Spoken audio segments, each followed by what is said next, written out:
Okay. So the next numerical is reduce the matrix A to U and find determinant A using pivot of A. This I just picked up from the model question paper, and this is just the same. Okay.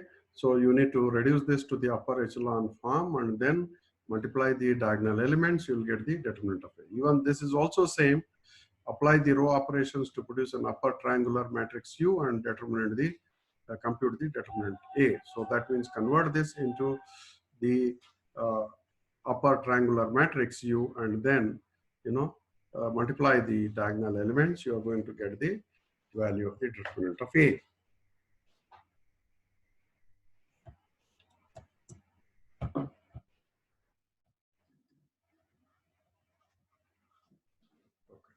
So if a diagonal entry is 0, if one of the diagonal entry in the earlier one is 0, then elimination will produce a 0 row.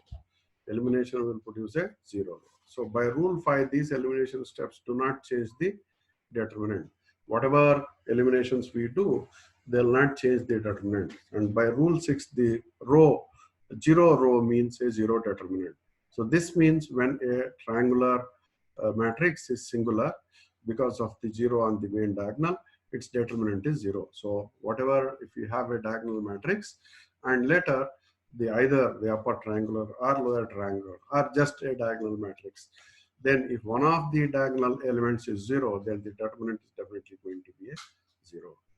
So all singular matrices have a 0 determinant.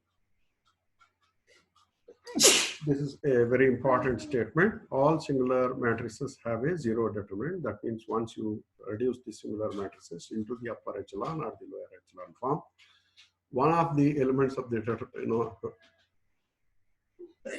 that diagonal is going to become 0. Then the eighth property, if A is singular, then the determinant of A is 0. If A is invertible, then determinant of A is not equal to 0. So singular matrix, we can write something like this: A, B, C, D. If you have this, then it's what you call not possible to invert it, because of the reason that we'll have the AD minus BC equal to 0. Singular matrix means the determinant of this should be equal to 0. That is AD minus BC equal to 0. If A is singular, elimination leads to a 0 row in U. Whenever we have A as singular, then elimination will give one of the row to be 0. Then determinant of A will be equal to determinant of U equal to 0. If A is non-singular, elimination puts the pivots D1 to Dn on the main diagonal, and we have the product of pivots as the formula for the determinant. So product of all the pivots in the diagonal, the matrix, will give us the value of the determinant.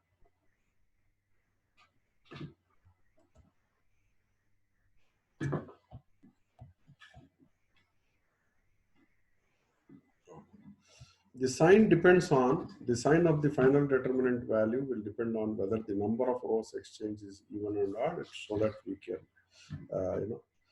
get the proper value after permutation. So product of pivots is determinant of A is equal to plus or minus of determinant of U is equal to plus or minus the diagonal elements which are to be multiplied.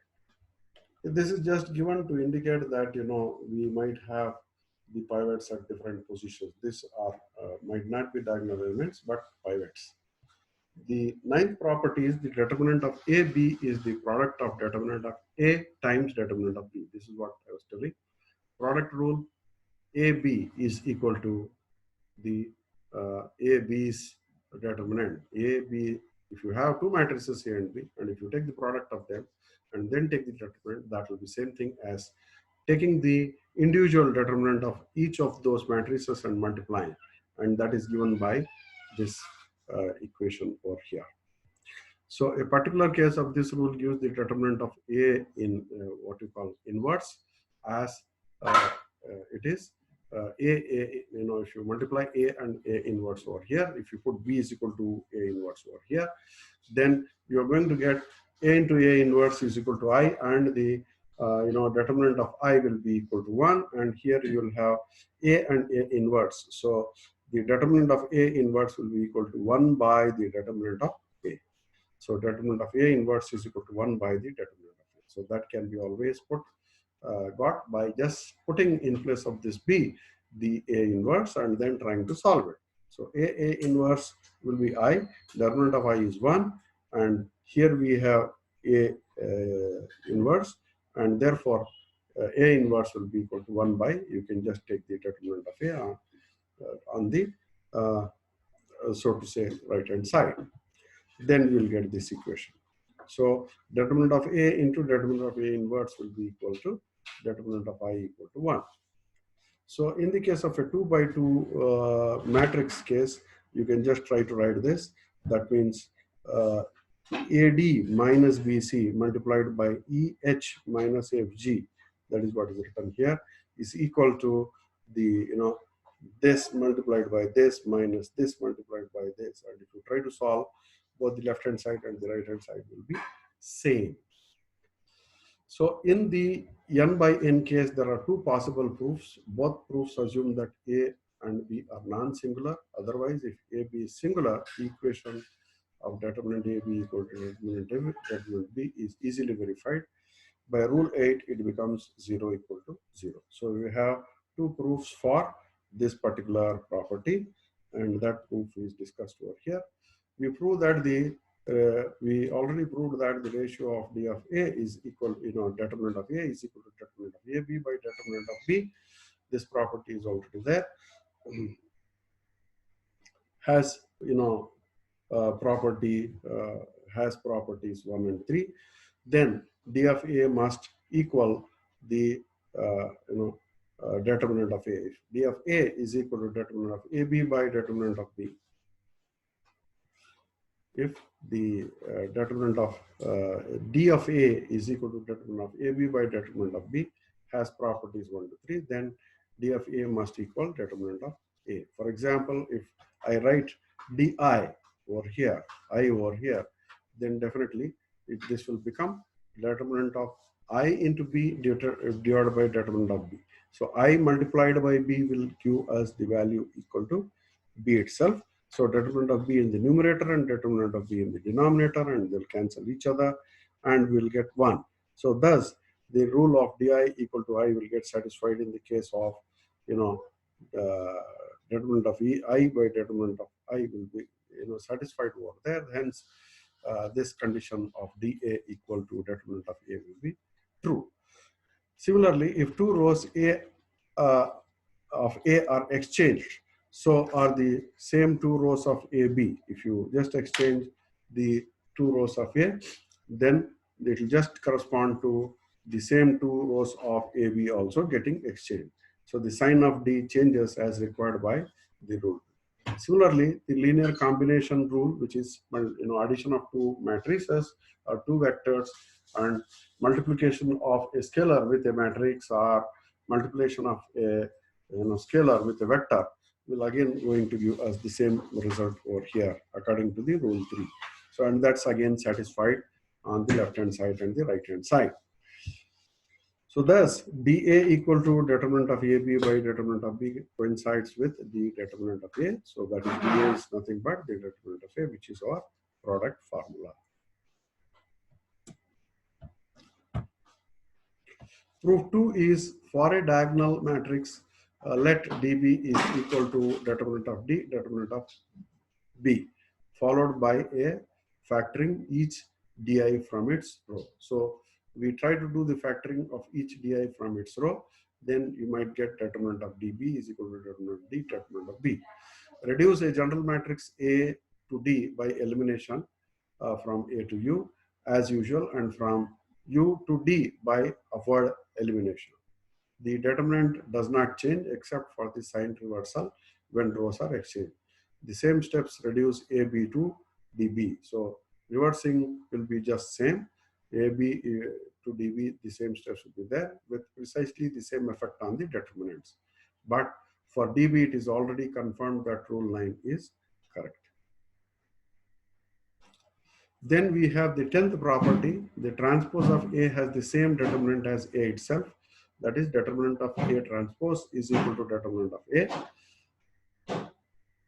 So that means the transpose rule will apply over here. We can just write A is equal to, A, B, C, D. You can, what you call, exchange the, rows and columns, then definitely you're going to get A, D minus B, C only if you exchange the rows and the columns. That is, take the transpose. Again, the singular case is separate. A is singular if and only if A transpose is singular and we have 0 equal to 0. If A is singular, definitely A transpose is also singular. If A is non-singular, then it allows the factorization. In the factorization, you can write PA is equal to LDU. This is the standard type of factorization, and we apply rule 9 for the determinant of the product. So if you take the rule number 9, then the determinant of this and determinant of this will be equal to determinant of this. That will be determinant of P is equal to into determinant of A equal to determinant of L into determinant of D into determinant of U. Transposing the above over here, we will just get this as, if you take the transpose on both the sides, you'll get A transpose P transpose is equal to U transpose D transpose L transpose. Exactly the reverse of this. U transpose first, D transpose second, L transpose third. And that is what we'll have whenever we do the multiplication. Two matrices multiplied and then taken the transpose.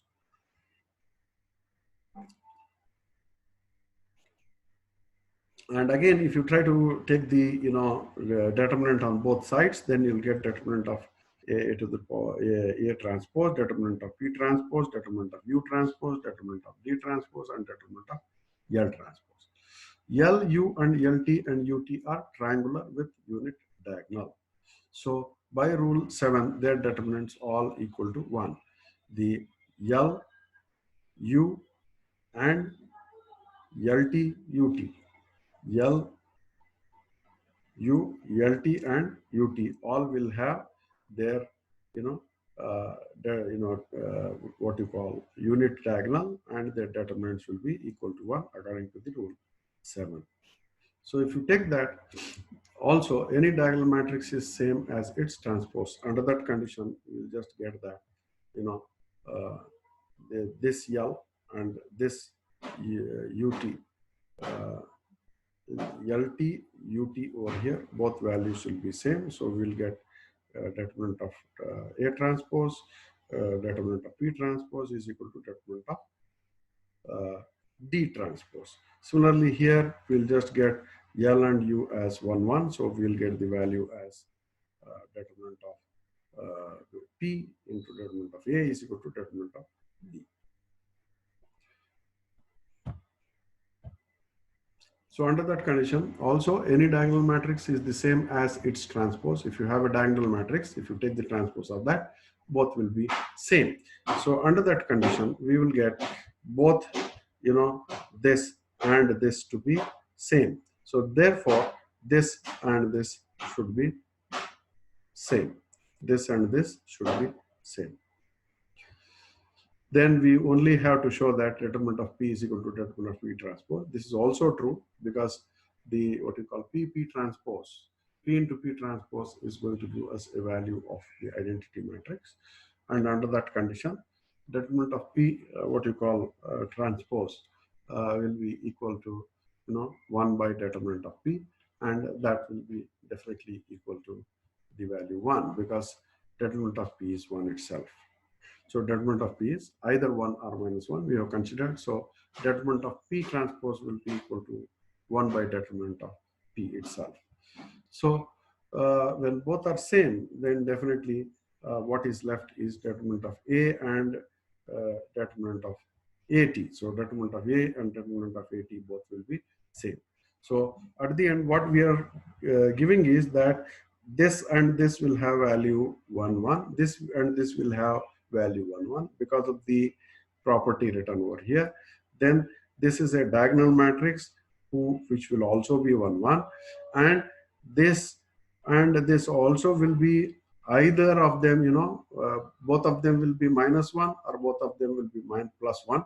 So they'll cancel each other. Hence, determinant of A will be equal to determinant of A transpose.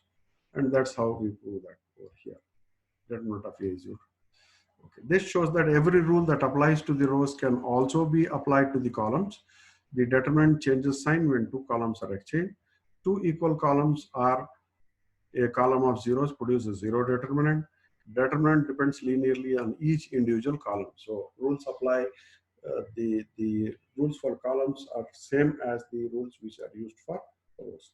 So the proof is just to transpose the matrix and work with the rows. If you take the transpose of the matrix, then columns will become rows, and rest of the proof will just be same. So with this, we come to the end of this particular